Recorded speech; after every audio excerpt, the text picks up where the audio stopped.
3, 2, 1. Good evening, ladies and gentlemen. How y'all doing on this Monday? Monday, January 13th, 2025. It's your boy, Mike D, a.k.a. DDE8, a.k.a. 13 Wonder of the World. I was looking at something, man. But shout out to everybody, man. Thank y'all for being here. I'm glad that I'm quite sure y'all had a great weekend. Mine was kind of busy.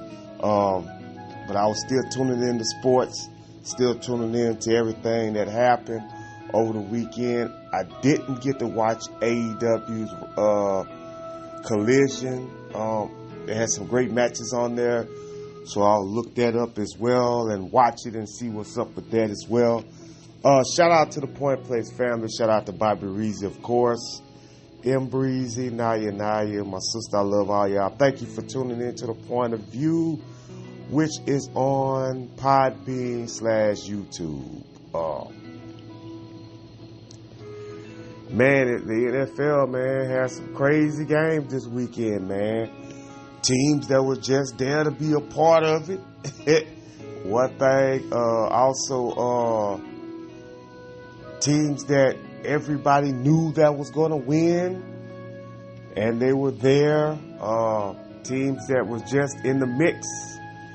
And, you know, it was just interesting football as well. The Chargers act like they were just there to be there. They didn't play up to par against the Texans. Congratulations to the Texans for winning. C.J. Stroud again wins his second run in the playoffs. He's won his second game in his second time around. Baker Mayfield, Tampa wins the division each year, and they get bounced ever since Brady's been there. Ever since Brady's been gone, Tampa has gotten bounced in the playoffs every year they've been there since Brady retired, even though they got bounced twice. But when Brady was there, Baker comes in and they still getting bounced. They did have a great season. They just didn't have enough against. Congratulations to the Commanders. Congratulations to Jalen Daniels. LSU coming through again, I guess. But Jalen Daniels played great yesterday, ladies and gentlemen, in his first playoff game. He's gonna get a rude awakening in the next round. If whoever plays Philly, I think it's going to either be the Rams or the Vikings against Philly. I think they play the Lions, if I'm not mistaken. I could be wrong. But he's going to have a tough time against either one of those teams that they play next. But he's played great. Bo Nix, learning experience. Buffalo just too high-powered, man. Buffalo killed them with the run. Cook was just cooking those boys on the run. Josh Allen did his little thing, but they just didn't have enough experience against a Buffalo Bills team that are trying to get it. Steelers lose to the Ravens like everybody said was going to happen. There's talks that they want to figure out what to do with Mike Tomlin. They might potentially talk about trading Mike Tomlin. Mike Tomlin has gotten you guys a Super Bowl. Am I correct? Did he win a Super Bowl? Yes, he did coach a Super Bowl team. Mike Tomlin did. I got there one. I think Mike Tomlin did win a Super Bowl, if I'm not mistaken. But anyway, he's one of the best coaches in the game. Somewhere along the line, they got to figure out what to do with this Pittsburgh Steelers team, because this Steelers team is not doing what they're supposed to be doing. They get there every year. Don't get me wrong. They always get to the playoffs, but they just don't cash in, and that's tough. Aaron Rodgers could be their next quarterback, from what I've heard. I don't know. It's tough right now on Mike Tomlin. Russell Wilson played great in the second half of that game against the Ravens, but the Ravens had already set the tone to win the game already. It's just tough, man. I don't know what else to say about it, but it's just tough. It's just tough. It was also tough for the Green Bay Packers because the defense of the Eagles are elite. Saquon Barkley cost a lot of people their spreads yesterday because they had him for a touchdown and he kneeled, he slid. But the Eagles are going on to the next round. That's exactly what it is, folks. As we get prepared for a Monday Night Raw on Netflix. Switching gears. I should have said that first. This is probably going to be a blooper. But going on the Monday Night Raw, Netflix as well. They're going to be competing against Monday Night Countdown, of course, the Vikings and the Rams. I do believe this is going to be a great game. I think Puka, Kupp, and those boys are going to come up. They're going to play against Justin Jefferson and Addison and Aaron Jones and the best quarterbacks here, Sam Darnold versus a former Super Bowl champion quarterback in Matthew Stafford. Matthew Stafford still has an arm, guys. I don't care what anybody tells you. Stafford still can throw that ball, man. And it's going to be interesting to see what happens here. Of course, the game is going to be in Arizona because of the fires in Los Angeles, California, in Hollywood and things like that. Also, the Lakers resume playing tonight against Wemby and the Spurs. And I think the Clippers and the Hornets play tonight, if I'm not mistaken, as well. We're going to see what happens as Wemby goes up against AD and LeBron. CP3 against AR-15. Interesting matchup, man. Interesting matchup. The Spurs could possibly be a play-in team this year, man. That's interesting to see as well. Switching gears back to Monday Night Raw, man.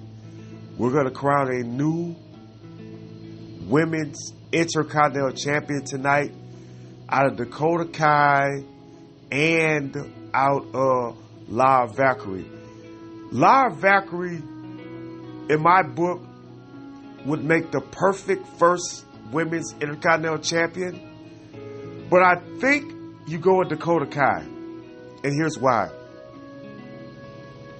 I think it's time that they notice her for who she is. And Dakota Kai, ladies and gentlemen, is one of the best pure wrestlers that WWE has as a woman. She's very gifted. She's very talented.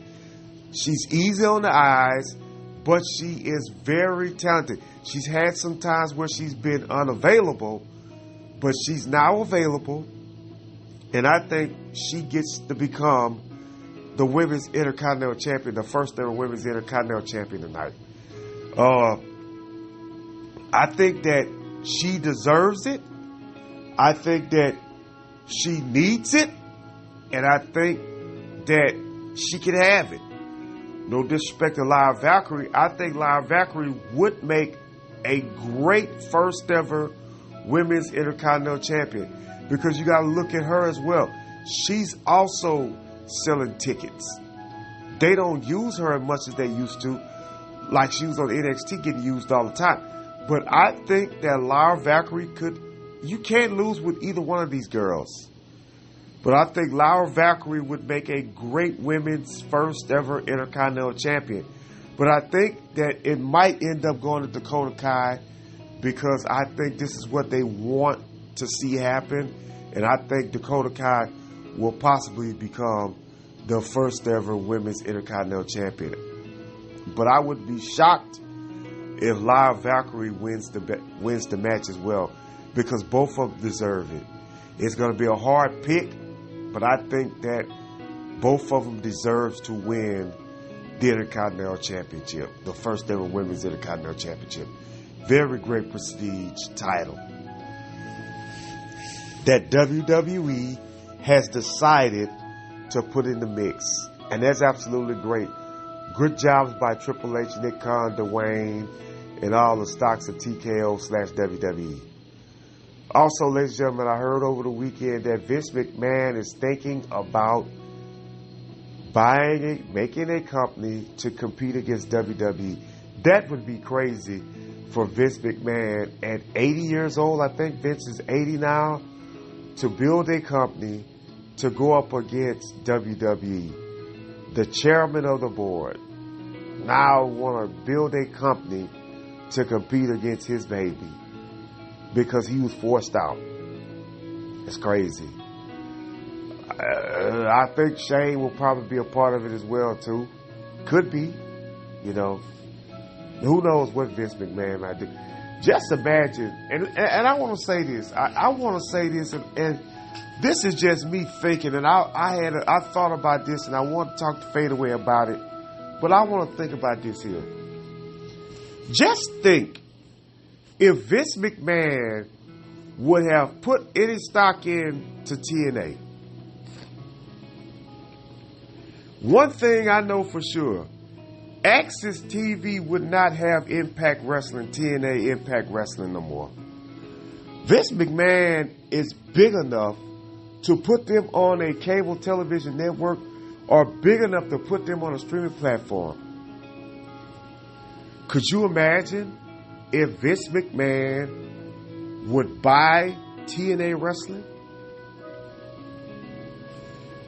That's a thought. Just think about that for a second. You have three big companies competing against each other. That's interesting. But we're going to see what the old man does, man. We're going to see what the old man does. We're going to see how he's going to come out and make it happen, man. That's all it is. Also tonight on Raw, Sheamus against Ludwig Kaiser. Damian Priest versus Finn Balor. I think this is the end of the storyline tonight with Finn Balor and Damian Priest. I've got to see what they're going to do with Finn Balor this year. A WWE World Heavyweight title should be somewhere in Finn Balor's mix, or the Intercontinental or the United States title should be somewhere in Finn Balor's mix, man. Finn Balor is too good not to be a singles champion. And that's just it. I think on the main roster, he has not gotten the opportunity to be a real main champion. He was the tag team champion for a while. Last year, for the last, year and a half, he was a tag team champion with Damian Priest twice, and then won the belt with JD. You've got to think about this for a second. You've got to think about this, and you got to think one thing. What else is there for Finn Balor to do? Finn Balor should be competing for titles, for a mid-card title. Remember, he hasn't been the Intercontinental Champion in a while. I think he should be a Intercontinental Champion again. I think, or a United States Champion. I think he should. Him and Shinsuke Nakamura could have some great matches if they want to go that route with Finn Balor. Absolutely. You look at the money can be made off of that. You put Finn Balor against Shinsuke Nakamura at a WrestleMania? That would put butts in seats. Trust me when I tell you that. Trust me when I tell you that. Because exactly that's money.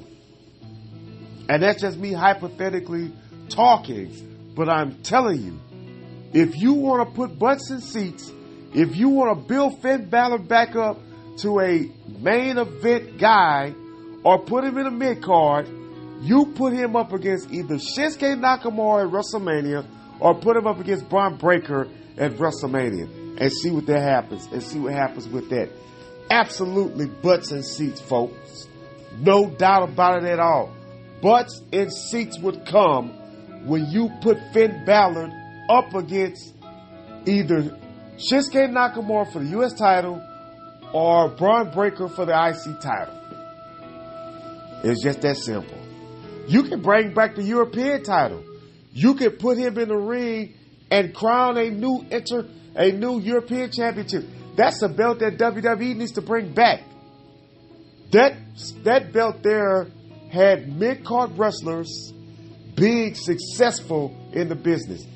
Triple H, Shawn Michaels, the big guys in the business held that title. The British Bulldog, Jeff Hardy, guys like that. Who else was a European champion? Wasn't Matt? I don't think Matt Hart. William Regal, mid-card guys that were at the top of the mountain, just went to the mid-card for a minute. Val Venus, I think, was the D'Lo Brown was, in my book, one of the greatest European champions of all time. But you make that happen. Jeff Jarrett even had the belt. You make that happen. You make that happen. The European title, a prestige title that they need to bring back. I'm glad that it's on the games because you can visualize it if it was on a real show. I think you need to bring that title back. If I'm Triple H, I say, hey man, make one more room for one title. That's the European title. Sheamus would love to have that title. Drew McIntyre would love to have that title. It's just that that's what you need to do in the business. That's what you need to do in the business. That's just me talking, but I think you could bring it back. But those are the matches for the night so far, what I've heard. Tonight on Netflix, Raw. Gonna be interesting to see what happens tonight. You are guaranteed a big moment, and that's the crowning of the first ever women's Intercontinental Champion. We know that Chelsea Green is the one on SmackDown, and I'm hoping that they let her keep the title until WrestleMania. Then if you want to take it off of her, take it off of her. Or make her the first longest reigning Women's United States Champion there is. Because every time you turn around, she's fighting Meacham. It's time for Meacham to do something else in the business. Meacham is just there. You got to remember, Meacham is a former TNA Knockouts Women's Champion. So she got to get herself back together and building mode as well. Guys, 2025 has had already ups and downs in this year. And all I can tell you is just keep your hand in the hand of the man upstairs, man. God is with us no matter what. God is with us no matter how bleak it look. God is with us no matter how defeated we may sound at times, man. I'm here to tell y'all, keep your head up. I'm still praying that this podcast start becoming bigger and bigger on a bigger platform. And I'm hoping to God that one day it gets better and better, folks. And I just want people to know that. I'm also praying that the Point Place label gets better, man. That we all get better together. That's just it. That's just it. And with this, I'm going to yield because I know it's time people are getting prepared for the football game, prepared for the NBA, as well as Netflix Raw. But until then, God bless you. God keep you. I'll talk to you guys tomorrow. God bless you.